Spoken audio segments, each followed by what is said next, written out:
are such an asshole.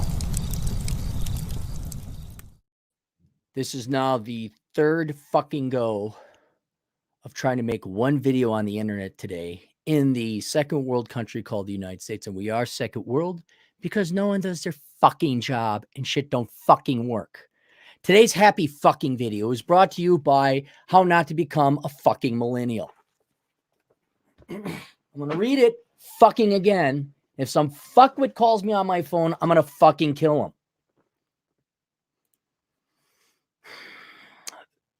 Hey, Aaron. PSA on a soft life and how not to raise your kid. Military veteran here. Military vets get a discount. Or current military, any military. Keep me anonymous. I'd like a video. I recently suffered the loss of my best friend to the opioid epidemic, and his life is a blueprint of what happens when you raise someone to be soft and spoiled your child. The road to hell is paved with great intentions, and unfortunately, I believe this contributed to the death of my best friend. He was intelligent with an IQ of 140, good-looking, had a diverse group of friends, girls, great career in IT, and a family that loved him. And I disagree with you on that. The family may have loved him, some members may have loved him, but not enough to actually raise the kid, or full-grown adult now. Mark, listen to me very carefully, everyone. Most parents love themselves more than the children. They love their children, but not more than themselves. I'm going to read an excerpt from the book, How Not to Become a Millennial, which is probably some of, not my best writing. The writing is high quality, but the idea, the concept needs to fucking get out there. And if you were to have children of your own, you better fucking read that chapter of that book so you don't fuck up your kids and kill them. Because that's basically what happened here. The parents killed their child. Period. End of story. We just did it. Did you do what was hard and necessary and tough? Whoa. Hang on here. Spank our children?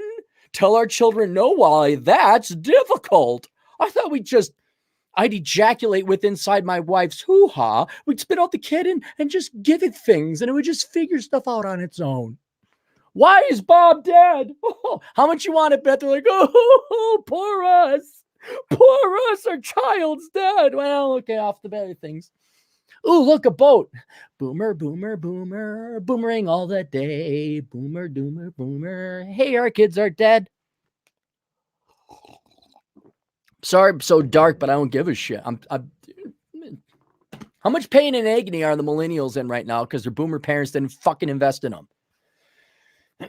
All these gals now approaching 40, still believing in feminism and like they can be fat, loud, obnoxious pains in the asses. And there's someday my prince will come. Yeah, not in your hoo-ha. Children, 41, single, would like to have children someday. Mom obviously never sat down and explained the bloom and the petals off the flower. But hey, at least those boomer parents didn't have to have a difficult conversation. At least they weren't inconvenienced. Child's dead. Your daughters are barren. But hey, you were spared having a difficult conversation.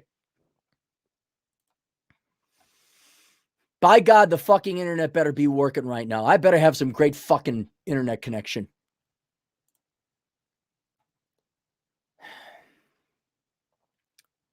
Believe it. And I said I loved him. Even though his life looked great from the outside, his personal life was a train wreck. His finances were an absolute shit show. He maxed out his credit cards to buy shit he couldn't afford to impress people, bailed dumbasses out of their stupid decisions, made terrible decisions with women by paying off their debts, surrounded him with degenerates from his NA is Narcotics Anonymous, like AA. Group that enabled him, adopted a traumatized and dangerous dog that bit me multiple times and never could say no to anyone. This includes not pressing charges on his brother-in-law that totaled his car in a hit and run and having a warrant out for his arrest because the guy wouldn't take responsibility. He refused to press charges because his wife begged him not to. Well, happy wife, happy life, right? Thank God his dad wasn't around to teach him, here, son, there's this weapon. I have a weapon. Is it a gun? No. Is it a sword? No. Is it mace? No. Baseball bat? No. It's called the word no. Okay, you use it on assholes. You use it on evil people. So when they say, hey, do this, it goes against your total best interest. You say, you pull it out and you hit them. Bam! No. But then my wife might cry. I know. Oh, well, okay. Slice my wrist. Would you like me to slice the other?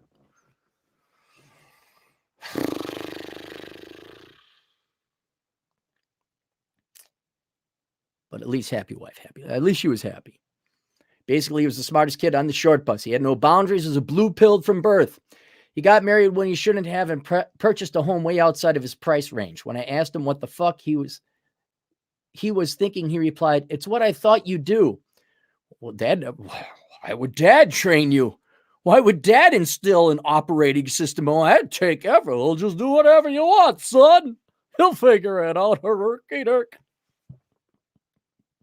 Why didn't the dad just take the knife and stab it in the back and bypass all the pain and agony this kid went through? I mean, seriously, like, if you weren't going to raise the kid, why don't you just abort it? It's a legitimate question, because he's dead now, and all you had was a tortured life. Not to be so cryptic, but that's what it is. You had a miserable, tortured life, because two fucking boomer parents are too fucking lazy to parent. Oh my God. Shut up. Not the client. As I drink out of a happy Tigger mug. Let's finish this off. Coffee will be too cold by the time I'm done with this.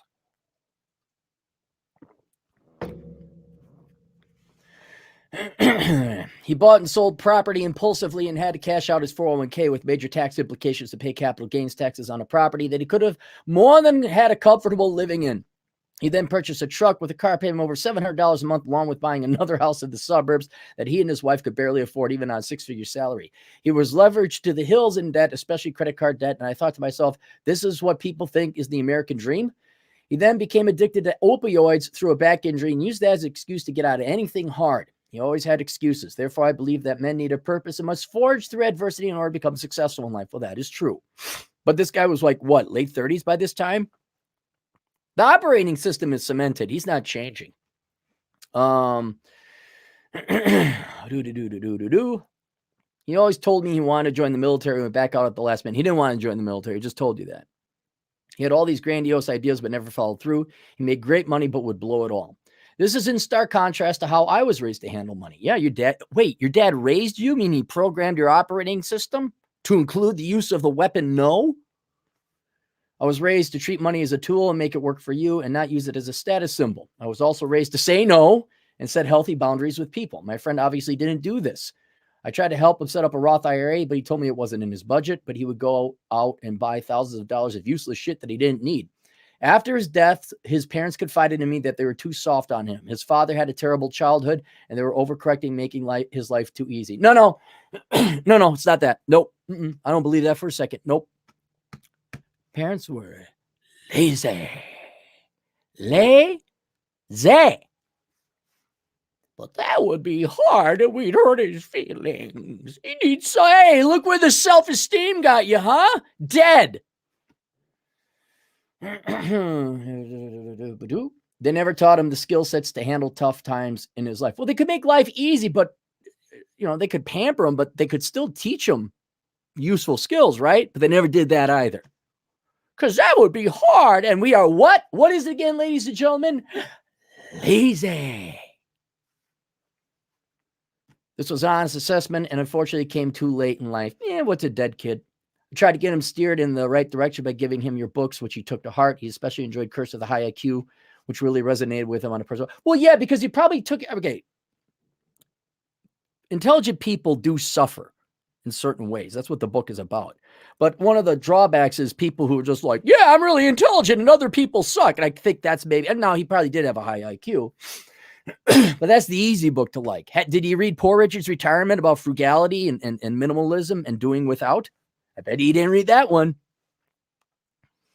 I could go on for hours, but I want people to learn from his mistakes. He always okay, is it his mistakes though?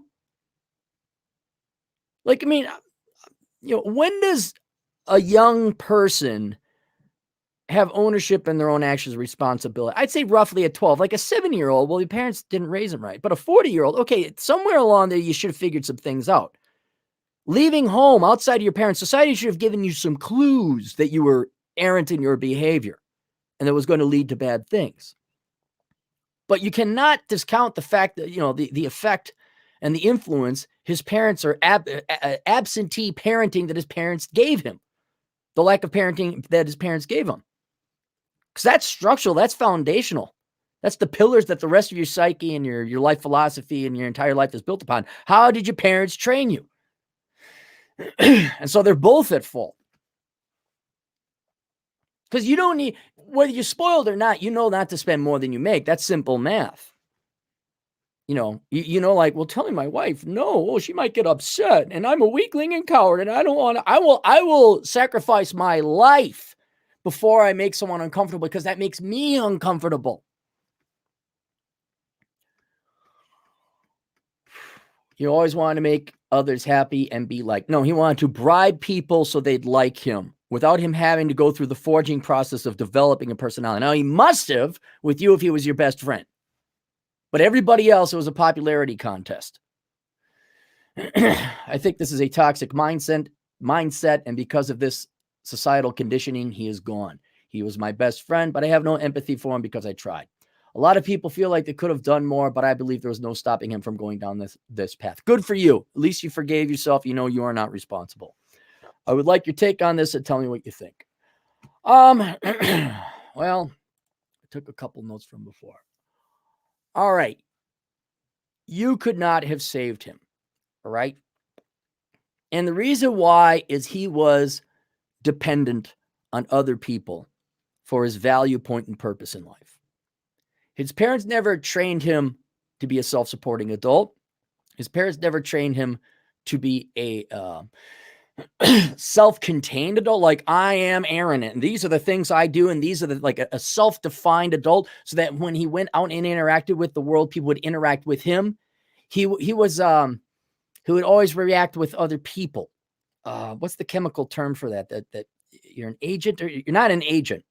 Something else interacts. It's not a standalone thing. Somebody with a chemistry degree, Atham, look it up, could tell me. But he was reactionary. He never stood for anything. He had no core. And he was always defined by somebody else, some other group of people. And that's a quick recipe for depression and ultimately suicide or ODing. I don't know how he died. But to at minimum have a horrifically unenjoyable and depressing life. And you were there. You say, hey, Roth IRA, stop doing this, stop doing that. But at that time, it was cemented. It was too late. Parents did the job already. And if we're going to prevent this from happening in the, we're going to have to point this out to future parents. And right now, modern day parents, God damn it, computer, just do what I effing want you to do.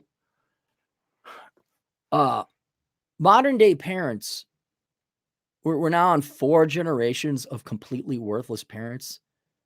Boomers, Xers, millennials, and Gen Zers, if you're even beginning to have children. And you're all looking for the easy way out. You just don't want to parent. I'm going to read an excerpt from the Bible version 2.0 called How Not to Become a Millennial and expose that. But if you want to have, this is just ideal. If you want to have a child, you must actually raise the child.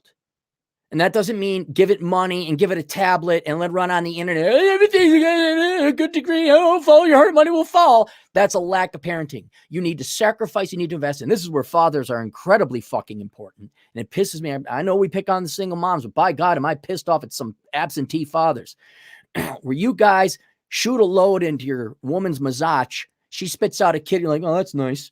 And then you run off and either work or go do secular, whatever activities you want to do, but you never invest or raise your fucking child. And a lot of times that's because you're too much of a pussy to sit your kid down and say, look, son, look, daughter, here's how it is in the real world. Here's how you change oil. Here's how the sexes work. Here's how finances work. And it's either because you don't know, you're too lazy, or you're too scared that if you tell your child something that the wife doesn't want, she might cut off the sex. And let's admit it, getting laid is way more important than having your children stay alive and not suffer a miserable life and existence, right? I mean, what if you told your kids the truth and reality and your wife got pissed off? You better, whoa. I mean, priorities, right? You don't want to get divorced, right? Kids not as important as that.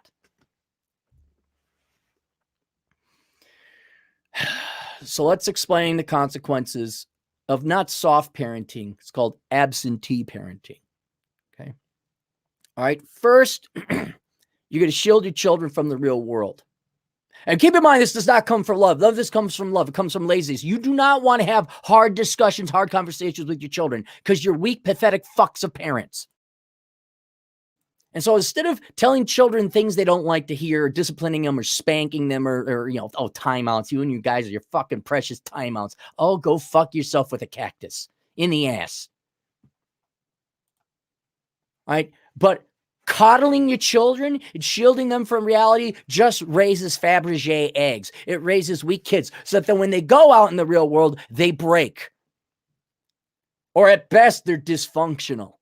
Hello, millennials, anybody?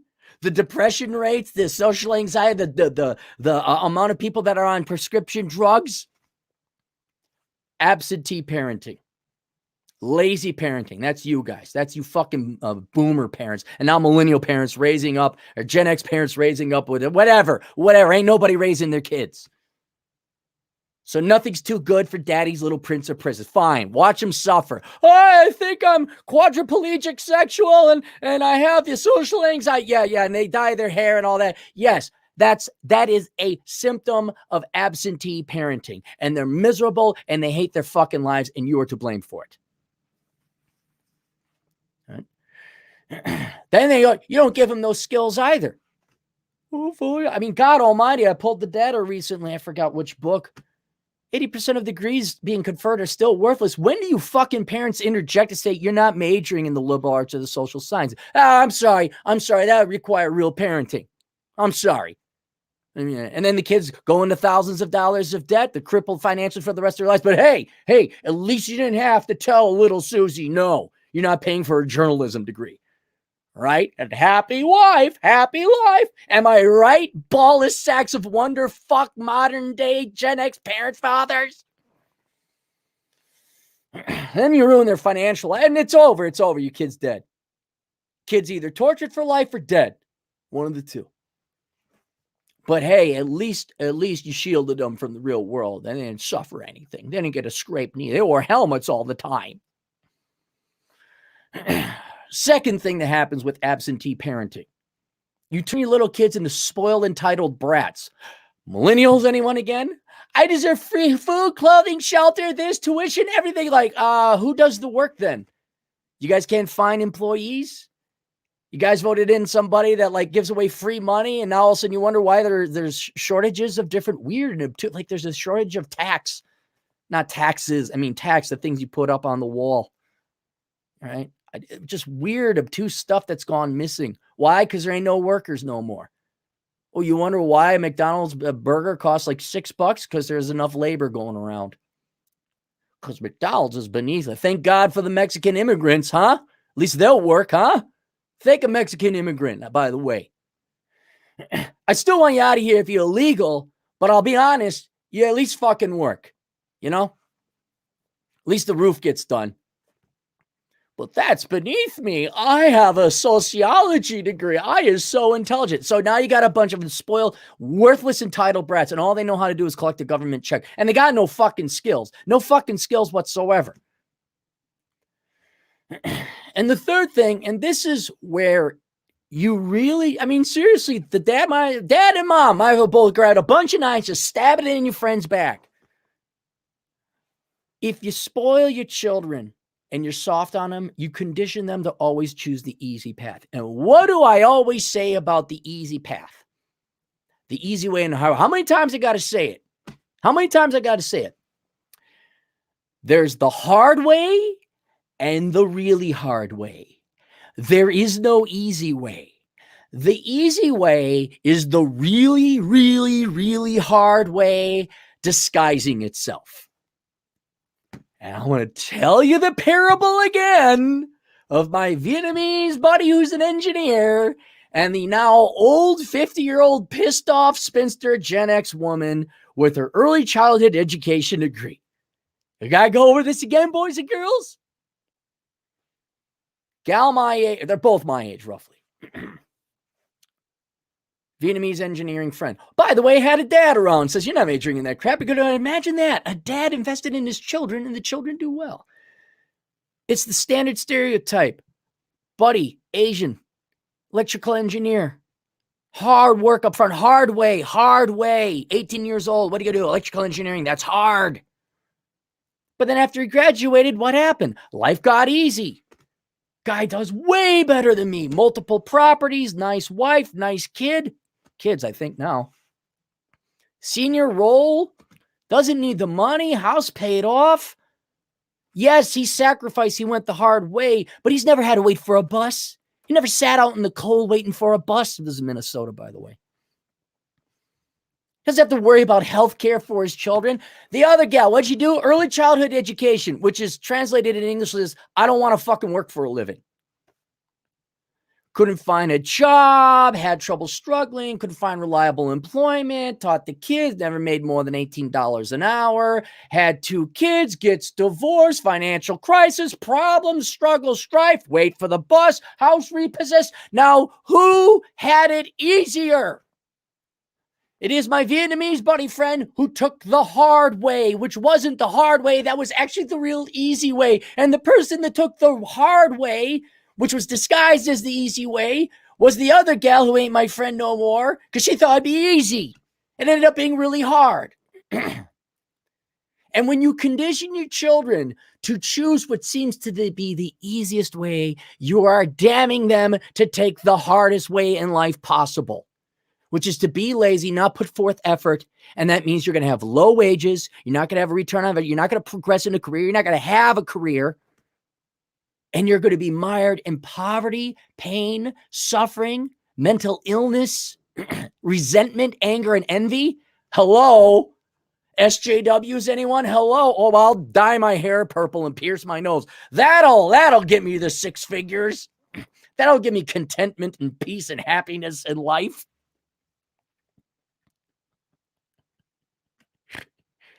And then when you and then my favorite is when you then reinforce them and bail them out. Mom, Dad, I majored in communications, but I can't find a job. Can I move back at home and can you pay for my master's degree? And that's when the word no, that's when the dad should reach down and find his little mouse nutsack, his little mice balls. Say, oh, wait, I found one testy. And he pulls it out. He says, no, but he can't because he got little fucking balls he can't find. He's like, okay, sweetheart. Nothing's too good for Daddy's little princess. I'll just cash out my retirement fund. And then you fuckwits wonder why your fucking 35-year-old grown-ass adult children are either living at home or you're fucking paying for them. And why they're fucking miserable. Seriously, Cappy's knives. Cappy's boomer knife. Hang on. How we gotta do the marketing right. Gotta do the marketing right. Parental boomer knives. Cappy's parental boomer knives. Cappy's parentalboomerknives.com. Hey, are you a boomer? Come buy Cappy's parental boomer knives at Cappy's parentalboomerknives.com. Grab it and stab your fucking children in the back with it, you worthless pieces of shit.